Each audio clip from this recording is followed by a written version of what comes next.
Burada bir dənə də maraqlı məqam, abzasa uyğun plan qurma. Bax, 5-ci abzasda Osmanlı dövlət tarixdəki ilk tüfənli hərəkat birliklərini quran dövlətdir. Bunu plan qurarkən hansı formada quracaq? Adlıq cümlə, bəli. Söz birləşmələri. Yəni adlıq cümlə özü söz və söz birləşmələrindən ibarət olur, bəli. Nə formaya sala bilərik onu? Yəni adlıq cümləyini sal. Yəni tüfəngli birliklər. Tüfənli birlikləri və hətta Osmanlı tarixindəki ilk tüfənli hərəkat birlikləri daha geniş formada. Və orada ilk tüfəngli hissəsində tüfənglini odlu silahlı ilə əvəz etsən, Osmanlı tarixindəki ilk odlu silahlı hərəkat birlikləri. Bu yanlış olar yoxsa? Doğru olar. Nəyə görə? Çünki elə tüfəng də öz odlu silahın bir növüdür. Dəqiq. İndi biri gəl desə ki, orada tüfəngli yazıb, sən niyə odlu silahlı yazmısan? Eyni şeydir. Eyni şeydir deyərkən, yəni. Yəni ki, sinonim dediyim olar ki. Sinonimdən daha çox tüfəng də odlu silahın bir növüdür. Daha dəqiq belə qeyd edirik. Tüfəng odlu silahın bir növüdür. Tam olaraq sinonim deyil, çünki odlu silah geniş anlayışlı. Yəni, bəli, oraya top da daxildir, bir çox şey daxildir. Bəli, deyirsən ki, çünki tüfəng də odlu silahın bir növüdür. Yəni, tüfəng də bir odlu silahdır. Bax, bu tezis, müddəa, iddia, orqan əsaslandırılması, mətn testlərindəki bax, bu məqam bizə real həyatda da lazımdır. Yəni, real həyatda da bir iddia irəli sürərkən onu faktla, məntiqi dəlillə əsaslandırmalıyıq. Yəni, bugün bizim cəmiyyətin də ən böyük problemidir. Nəsə deyirsən ki, filan şey filandır. Məsələn, bizim cəmiyyətdə filan şey yaxşıdır, filan şey pisdir, filan kəs yaxşıdır, pisdir. Bu iddia eləyərkən əlimizdə bir fakt olmalıdır. Onun yaxşı, pis olmasına dair nəsə, burada da meyarımız olmalıdır. Yaxşının meyarı nədir? Məsələn, fayda vermək, pisin meyarı zərər vurmaq. Yəni, bunlara da fakt varsa əlimizdə, iddianı məntiqi dəlillə, real həyati proseslərlə əlaqələndirə biliriksə, bu iddia məntiqli, əsaslandırılmış şəkildə olur.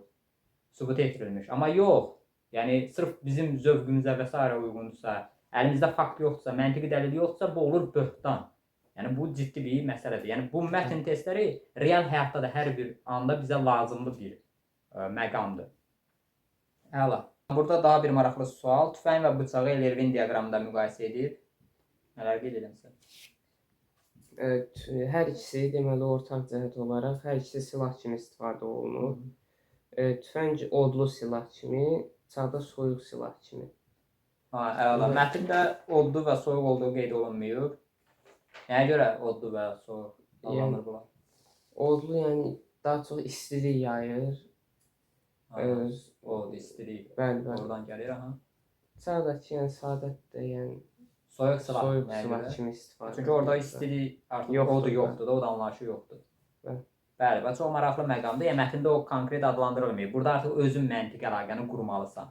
Bu mətn testlərinin bir önəmi də budur ki, oxuduğunu anlama, onlar arasında məntiqi əlaqələri qurma baxımından çox yaxşıdır. Afərin. Bu bir çox kəsici, deşici bu tip silahlar hansına aiddir? Soyuq silahlar, qılınclar və s. Bəli, amma digəri içərisində mərmisi olan artıq alışdırma funksiyalı silahlar odlu silah sayılır. Nümunə ilə eyni üslubda olan ifadələri mətndən seçməklə klasteri tamamlayın. Burada nümunə hansı üslubdadır? Bədii üslub. Nəyə əsasən bizdə bədii üslub? Daha şey kimidir, hansı şeydir. Bir də məcazi mənalı sözlər var da. Şeir gördüksə, bəli, bədii üslubda avtomatik. Şeirdir, ümumiyyətlə əsərə aid nəsə bir nümunə gördüksə, nəsrdən, nəzmdən olan bir şey, roman, povest, hekayə və ya poetik nümunələr gördüksə, bu artıq avtomatik bədii üslubdur, bəli. Bədii üslubun canı nədir? Məcazi. Məcazilik, bəli. Bax, bütün üslubların özünə məxsus xüsusiyyətlərini əzbər bilirik, mahiyyətini anlayaraq. Yəni, bunun mahiyyətini anladıqdan sonra daha yaxşı izah etmək olur. Bədii üslubun canı obrazlıqdır. Belə deyək də, art deyirlər. Art özü yaradıcılıqdır. Artistik deyirlər, danışıqda. Filan kəs artist eləyir. Bax, obrazlıq budur. Yəni, rola girmək. Özü olmur da, müxtəlif rollara girir, özündən çıxır. Artistik, yaradıcılıq. Yəni, yaradır, yeni bir şey, olmayan bir şey yaradır. Məcazın da canı əsas elə budur ki, məcaz olmayan bir şey, yəni təxəyyül vasitəsi yaradır. Məsələn, frazemlər gördünsə, bu da artıq bədii üsluba uyğundur. Çünki frazemin canı məcazdır. Bu bir də yadda saxla ki, bütün frazemlər məcazi olur. Amma bütün məcazlar frazem olmur. Çünki məcaz ümumi anlayışdır. Yəni, frazemdə də ola bilər, bir çox başqa şeylərdə, ifadə formalarında da ola bilər. Məcaz özü təxəyyül vasitəsidir, yaratmaqdır. Yəni, məsələn, frazemlərə baxsan, pambıqla baş kəsmək.